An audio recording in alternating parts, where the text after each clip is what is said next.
Good morning students. मैं Chandrakanta SKM public school Sangaria से हिंदी की क्लास में आपका स्वागत करती हूँ। तो बच्चों, आज हम कक्षा 10 में यानी कि 10वीं क्लास में एक पाठ है, कर चले हम फिदा। कविता है ये। तो इस कविता का सरलार्थ मैं आज आपको समझाऊंगी और इसके कवि हैं कैफी आजमी। तो सबसे पहले हम कवि का जीवन परिचय थोड़ा सा समझ लें, उसके बाद जो है हम आगे पाठ का सार समझेंगे। तो सबसे पहले है कि कवि कैफी आजमी है, उनके बचपन का नाम अतहर हुसैन रिजवी। ठीक है, क्या नाम था बचपन में इनका? अतहर हुसैन रिजवी। लेकिन बाद में ये कैफी आजमी के नाम से प्रसिद्ध हुए। इनका जन्म 19 जनवरी 1919 में उत्तर प्रदेश के आजमगढ़ जिले में मजमा गांव में हुआ था। तो प्रश्न बनता है कि जन्म कब हुआ, कहाँ हुआ, तो ये आपको बताना है। ये उर्दू के कवि हैं। इनकी कविताओं में सामाजिक व राजनीतिक असर बहुत दिखाई देता है, यानी इनकी कविताएं सामाजिक और राजनीतिक आधार पर लिखी गई हैं। फिर है, अपने रचना कर्म के लिए इन्हें साहित्य अकादमी से तथा अन्य कई पुरस्कारों से सम्मानित किया गया है। 10 मई 2002 को इनकी मृत्यु हो गई थी। कब हुई थी? 10 मई 2002 को। ठीक है, 10 मई 2002 को इनकी मृत्यु हो गई थी। ये इनका जो परिवार था, कलाकारों का ही परिवार था। इनके तीनों बड़े भाई वो भी शायर थे और इनकी पत्नी शौकत आजमी और बेटी शबाना आजमी ये मशहूर अभिनेत्रियां हैं। आप यदि कोई पुरानी फिल्में देखेंगे तो उसमें आपको शबाना आजमी जो है वो एक एक्ट्रेस है, वो दिखाई देंगे। उनकी बहुत सारी फिल्में हैं और वो बहुत लोकप्रिय हैं, लोग उन्हें बहुत पसंद करते हैं। अब हम इस पाठ के बारे में थोड़ी सी जानकारी प्राप्त करते हैं। ठीक है, भी इस कविता में कवि क्या बताना चाहते हैं। कवि ने बताया है कि जिंदगी प्राणी मात्र को प्रिय होती है, यानी हर प्राणी, चाहे वो कोई छोटा सा चींटा या चींटी भी क्यों ना हो, मतलब यदि उसमें प्राण है तो प्राणी जो है वो अपनी जिंदगी से बहुत प्रेम करते हैं। कोई भी उसे यूं ही खोना नहीं चाहता। मतलब कोई असाध्य रोग से पीड़ित भी होता है तो उसके मन में भी यही इच्छा होती है कि वो इस रोग से ठीक हो जाए और जिंदा रहे। चाहे वो कितने भी कष्ट झेल रहा हो, मरने की इच्छा नहीं रखता। चाहे कोई बुजुर्ग व्यक्ति है, 100 साल से पार भी कर गया, उससे नहीं भी चला जा रहा, कुछ काम नहीं होता, चारपाई पे लेटा हुआ भी वो यही सोचता है कि वो ठीक हो जाए, यानी मरने के बारे में कभी कोई नहीं सोचता।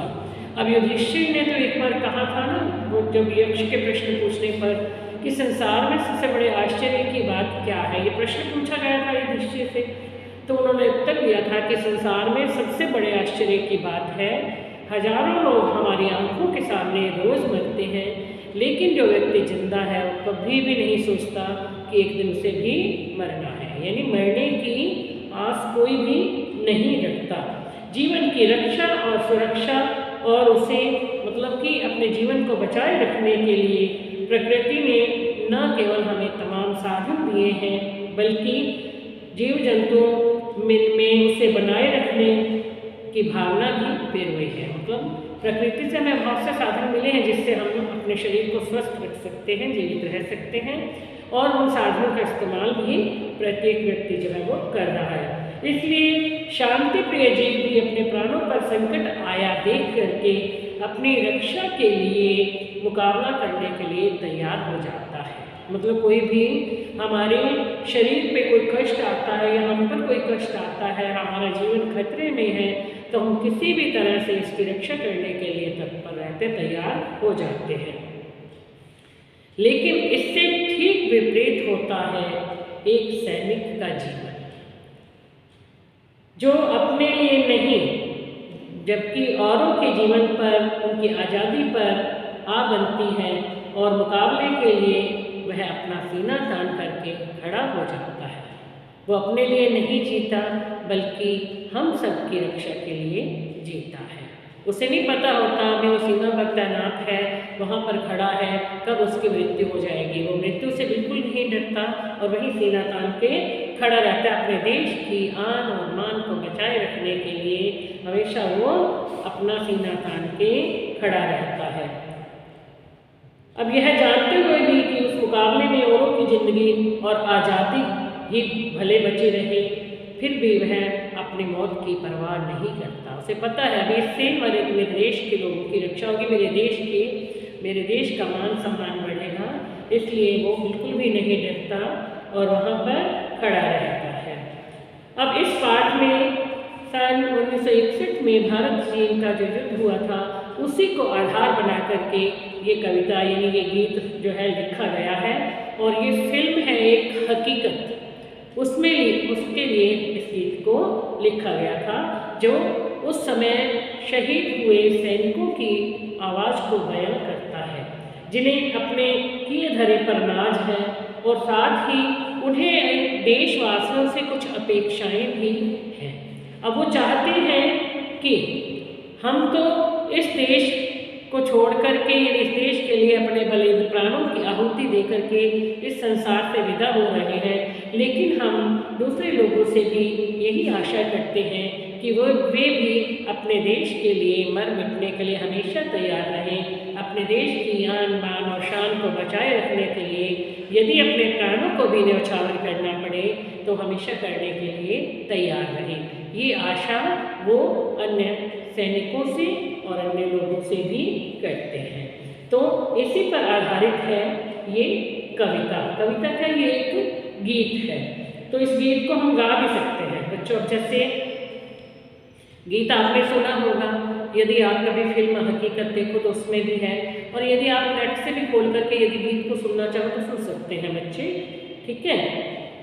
गीत है कर चले हम फिदा जानो तुम साथियों, अब तुम्हारे हवाले वतन साथियों। कर चले हम फिदा जानो तुम साथियों, अब तुम्हारे हवाले वतन साथियों, अब तुम्हारे हवाले वतन साथियों। तो बच्चों इस कविता का जो सरलार्थ है वो मैं आपको नेक्स्ट वीडियो में समझाऊंगी। Thank you.